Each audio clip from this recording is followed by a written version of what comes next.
Hi friends, welcome to my channel. എല്ലാവരും സുഖമായിരിക്കുന്നു എന്ന് വിശ്വസിക്കുന്നു. ഇന്ന് ഞാനൊരു വെറൈറ്റി ഐറ്റമായിട്ടാണ് നിങ്ങളുടെ മുന്നിൽ വന്നിരിക്കുന്നത്. നമുക്കിന്ന് പഴംപൊരി ഉണ്ടാക്കാം. എനിക്ക് കുറച്ച് പഴം കിട്ടിയിട്ടുണ്ട്. നമുക്കിവിടെ എപ്പോഴും പഴം കിട്ടാറില്ല. ഈ ഏത്തപ്പഴം എപ്പോഴും നമുക്കിവിടെ കിട്ടാറുള്ള സീസണാണ്. ഈ സീസണിലാണ് ഇവിടെ പഴം കിട്ടുന്നത്.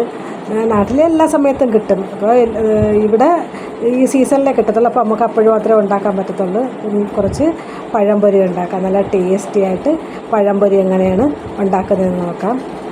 ഓക്കെ, അതിനായിട്ട് ഞാൻ കുറച്ച് മൈദയാണ് ആദ്യം എടുക്കുന്നത്.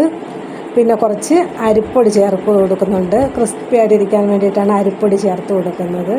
അരിപ്പൊടി ചേർത്ത് കൊടുക്കുമ്പോൾ കുറച്ച് ക്രിസ്പി ആയിട്ടിരിക്കും. പിന്നെ കുറച്ച് സോഡാപ്പൊടി ചേർത്ത് കൊടുക്കുന്നുണ്ട്. അത് കഴിഞ്ഞിട്ട് കുറച്ച് ഉപ്പ് ചേർത്ത് കൊടുക്കുന്നുണ്ട്. അത് കഴിഞ്ഞിട്ട് കുറച്ച് മഞ്ഞ കളർ ചേർത്ത് കൊടുക്കണം. എന്നിട്ട് നല്ലതുപോലെ കൈ കൊണ്ട് കൂട്ടി യോജിപ്പിച്ച് നല്ലതുപോലെ വെള്ളം ഒഴിച്ച് നല്ലതുപോലെ കുഴച്ചെടുക്കണം. ഒരുപാട് ടൈറ്റായി പോകാനും പാടില്ല, ഒരുപാട് ലൂസായി പോകാനും പാടില്ല. ആ പരുവത്തിൽ വേണം മൈദയും അരിപ്പൊടിയും എല്ലാം കൂടെ കൂട്ടി ഇളക്കി എടുക്കാനായിട്ട്. ഞാനിപ്പോൾ ഈ കുഴച്ചെടുക്കുന്ന ഈ പരുവത്തിൽ വേണം ഇത് കുഴച്ചെടുക്കാനായിട്ട്.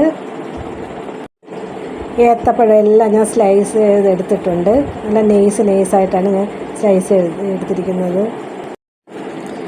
നമുക്കിനി പഴംപൊരി തയ്യാറാക്കാം. അതിനായിട്ട് കടായി നമുക്ക് സ്റ്റൗവിലോട്ട് വെച്ച് കൊടുക്കാം.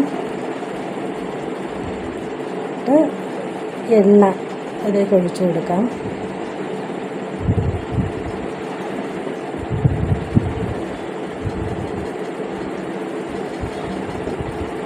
അതിനുശേഷം നമുക്ക് ഏത്തയ്ക്ക മാവിൽ കുഴച്ചെടുത്ത മാവിൽ മുക്കി ഓരോന്നോരോന്നായിട്ട് ഇട്ട് കൊടുക്കണം. 2-3 എണ്ണം മാത്രമേ ഇട്ട് കൊടുക്കാവൂ. ഒരുപാടെണ്ണം ഇട്ട് കൊടുക്കരുത്, ഒട്ടിപ്പിടിക്കും. മൈദ ആയതുകൊണ്ട് ഒട്ടിപ്പിടിക്കും. അതുകൊണ്ട് 2-3 എണ്ണം വെച്ചിട്ട് ഇട്ട് കൊടുക്കണം. തിരിച്ച് മറിച്ച് നല്ലതുപോലെ ഞാൻ ഈ ചെയ്യുന്ന ഈ കളറ് ആവുന്നത് വരെ ഫ്രൈ ആക്കണം. അതുപോലെ എല്ലാ പഴവും നമുക്ക് ഫ്രൈ ആക്കി എടുക്കാം. നമ്മുടെ പഴംപൊരി ഇവിടെ റെഡിയായി വന്നിട്ടുണ്ട്. ഈ കളറിൽ വേണം പഴം എല്ലാം പൊരിച്ചെടുക്കാനായിട്ട്. നല്ല ഭംഗിയുണ്ട് കാണാൻ. എൻ്റെ പഴംപൊരി നിങ്ങൾക്ക് എല്ലാവർക്കും ഇഷ്ടപ്പെട്ടിട്ടുണ്ടെന്ന് വിചാരിക്കുന്നു. നിങ്ങൾക്ക് എൻ്റെ പഴംപൊരി ഇഷ്ടപ്പെട്ടിട്ടുണ്ടെങ്കിൽ എൻ്റെ ചാനൽ സബ്സ്ക്രൈബ് ചെയ്യണം. അപ്പോൾ ഞാനിടുന്ന വീഡിയോസൊക്കെ നിങ്ങൾക്ക് കിട്ടുന്നതായിരിക്കും. ഇനിയൊരു നല്ല വീഡിയോ ആയിട്ട് ഞാൻ വരുന്നത് വരേക്കും. ബൈ.